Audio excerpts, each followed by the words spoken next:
Hi guys, Colleen here with a video I've been tagged, so first tag ever I think.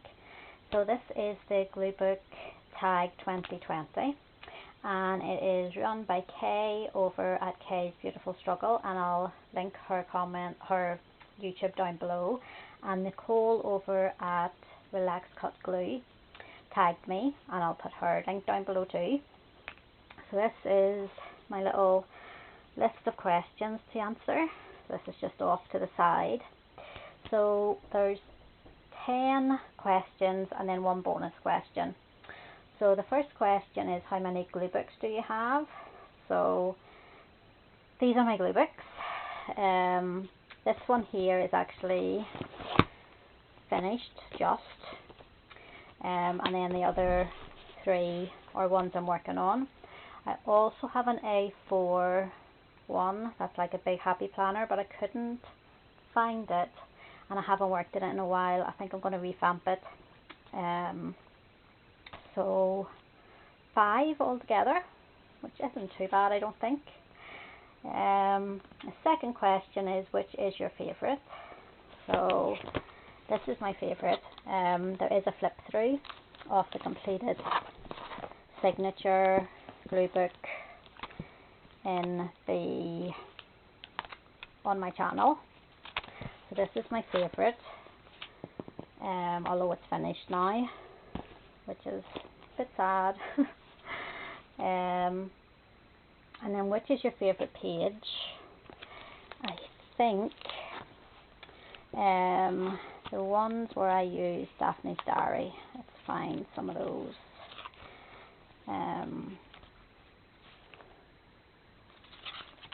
Love Daphne's Diary.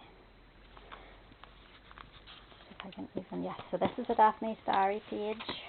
Love the florals. And then there is another one I did near the end.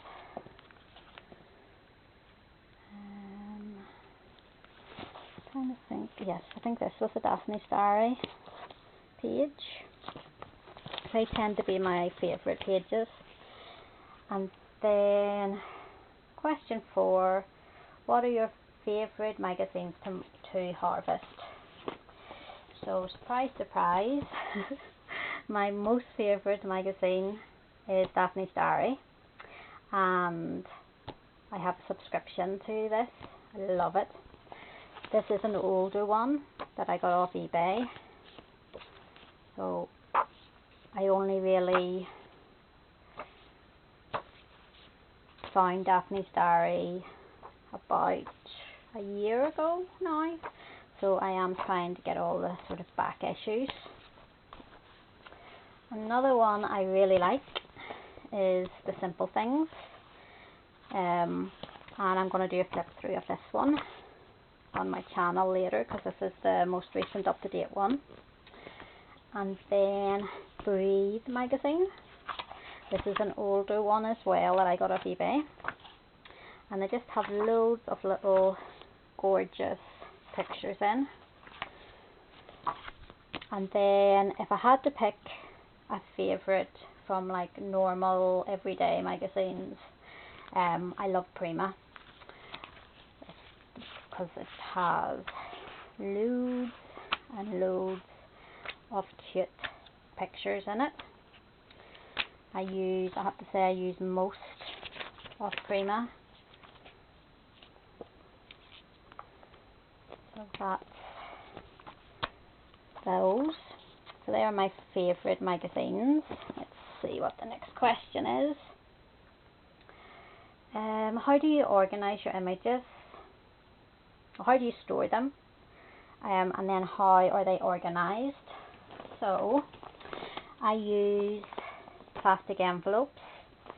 So these ones here have all my freebies in it from Gluebook Banter, which is a Gluebook Facebook group. I just cut them up and store them in there. Then I have large to medium magazine images in here. I have medium to small in this one.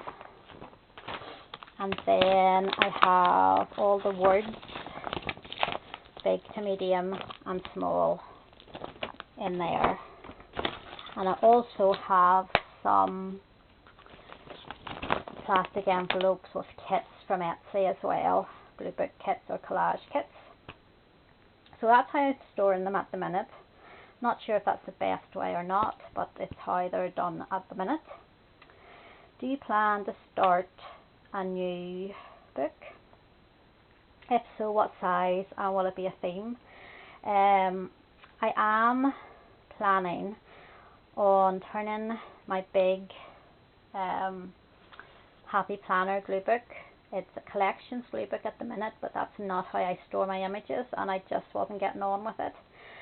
So I'm thinking of changing it into just a big random book like Nicole's, because I've got really a lot of large images that I haven't been able to use in these smaller books. But it won't be a theme, I don't think, unless random's a theme. Number 8, where do you get your magazines from? So the everyday magazines like Prima and Woman's Weekly and That's Life I get from my aunt, who's housebound at the minute, and she reads a lot, so she reads them. She does the, I can find a puzzle in here, she does the puzzles, reads them, and then she just passes them on to me. As I said before, I have a subscription to Daphne's Diary. I get some back issues on eBay. You just have to keep searching, because sometimes on there they're really dear, and then sometimes you get a good deal, so you just have to keep looking. Breathe and The Simple Things, I have my newsagent, local newsagent, order them in for me. And I also forgot Flow magazine, I get it ordered in as well. So number 9, what is your favourite glue to use? At the minute I'm using Pritt Stick. Not impressed with it at all. So if you have any recommendations for a good glue stick, pop them in the comments, because I am open to trying something different. This isn't great. It used to be good, but now it's non-toxic, as my daughter found out. She was reading, I don't know why she was reading the back of it, but she was, and that's maybe why it's not very good anymore. I don't know. Besides glue and scissors, do you use other tools or supplies in your glue book, for example paint or markers, etc.? So I do use freebies from my Facebook group. This is not a blue theme. The ink in my printer is running out. I have to get my son to, that's more, a wee bit more true to colour, get him to swap the cartridges over for me.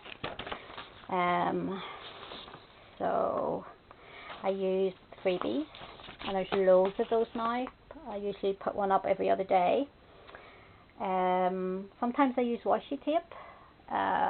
Sometimes I use stickers the odd time, but other than that it's just magazines, glue and scissors.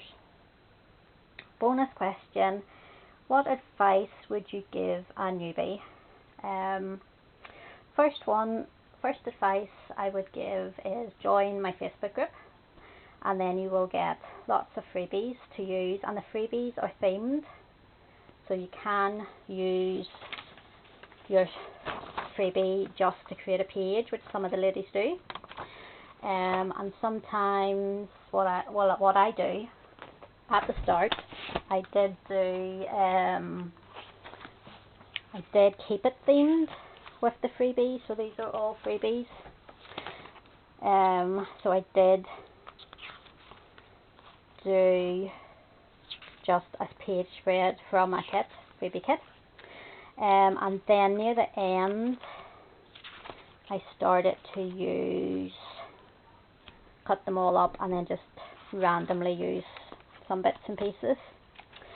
So that's what I do at the minute. I randomly pull out a handful and make a spread. The other thing is, I would say, is that There's no right or wrong way to glue book. There's just your way. So look at YouTube, look at Facebook groups for inspiration, but then put your spin on it. So for example, I got my mum into glue booking, and she likes to, if this was her page, she likes to just have the images on their own, sort of just all over the page but not touching, whereas I like mine to be touching with a wee bit of white space usually. And then my daughter, who I got into glue booking as well, is more like this one here. She likes to have no white space. She just likes to have all her images overlapping. So there's no right or wrong way. Grab an old exercise book. That's what this one was. This is my husband's, and he'd used a couple of pages, and I claimed it because he wasn't using it anymore. This one is a wee junk journal, and so is this is a junk journal as well. But you don't have to make a junk journal. You can just grab a book, an exercise book, an old book, anything at all that you can glue into. Grab some magazines and just have fun, would be my advice. So that is all the questions, and we're at nearly 12 minutes. So I would like to tag Elle over at Neverhopelessbyelizabeth. So hopefully she'll be able to be tagged and do a video, and I will leave all 3 links down below. So I'll leave Kay's, who started the gluebook tag, Nicole's, who tagged me, and then Elizabeth's, who I've tagged. So if you enjoyed this video, I'd really appreciate it if you give it a thumbs up. Consider subscribing, that'd be even better, and I'll see you next time. Bye.